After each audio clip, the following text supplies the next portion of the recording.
നിയമസഭാ തെരഞ്ഞെടുപ്പിൽ ജമാഅത്ത് ഇസ്ലാമിയുടെ പിന്തുണ സ്വീകരിക്കും എന്ന പ്രതിപക്ഷ നേതാവിന്റെ പരാമർശം രാഷ്ട്രീയ ആയുധമാക്കുകയാണ് CPM. വി.ഡി. സതീശന്റെ പുതുയുഗ യാത്ര വർഗീയ ശക്തികളെ വെള്ളപൂശുന്നതാണെന്ന് CPM സംസ്ഥാന സെക്രട്ടറി M.V. ഗോവിന്ദൻ കുറ്റപ്പെടുത്തി. 45 വർഷം ജമാഅത്തെ ഇസ്ലാമിയെ തോളിൽ വെച്ച് നടന്ന പാർട്ടിയാണ് CPIM എന്ന് M.V. ഗോവിന്ദൻ UDF-നെ വർഗീയത പഠിപ്പിക്കാൻ വരേണ്ടെന്നും പ്രതിപക്ഷ നേതാവ് തിരിച്ചടിച്ചു. UDF-ന്റെ ജാഥ ഇപ്പോഴാരംഭിച്ചിരിക്കുക. വർഗീയ ഭീകര ശക്തികളെ വെള്ളപൂശിക്കൊണ്ടാണ് അവരുടെ തുടക്കം.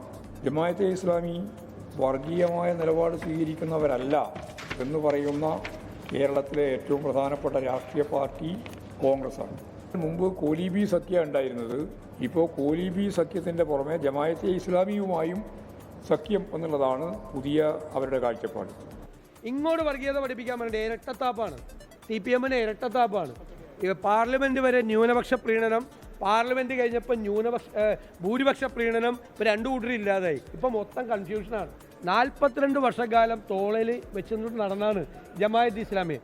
അന്ന് അവര് മതരാഷ്ട്രവാദം ഉപേക്ഷിച്ചെന്ന് സത്യവാങ്മൂലം നൽകാൻ ജമാഅത്ത് ഇസ്ലാമി തയ്യാറുണ്ടോ എന്ന് മുതിർന്ന CPI നേതാവ് AK ബാലൻ വെല്ലുവിളിച്ചു.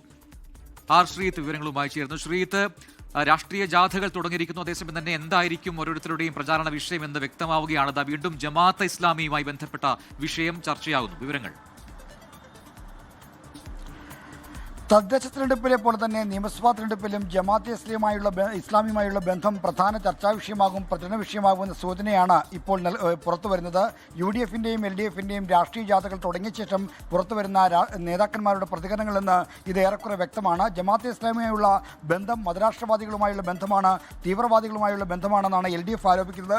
എന്നാൽ കഴിഞ്ഞ 45 കൊല്ലക്കാലം LDF-മായി ബന്ധപ്പെട്ടപ്പോഴൊന്നും ആരോപിക്കാത്ത കുറ്റമാണ് ഇപ്പോൾ ജമാഅത്തെ ഇസ്ലാമിക്ക് മേൽ ആരോപിക്കുന്നത് ാണ് UDF കുറ്റപ്പെടുത്തുന്നത്. എന്തായാലും രാഷ്ട്രീയ സംവാദങ്ങൾ നിറയുമ്പോൾ ജമാഅത്തെ ഇസ്ലാമി വിഷയം ഒരു പ്രധാനപ്പെട്ട ചർച്ചാ വിഷയമായി മാറുമെന്ന് ഉറപ്പാണ്.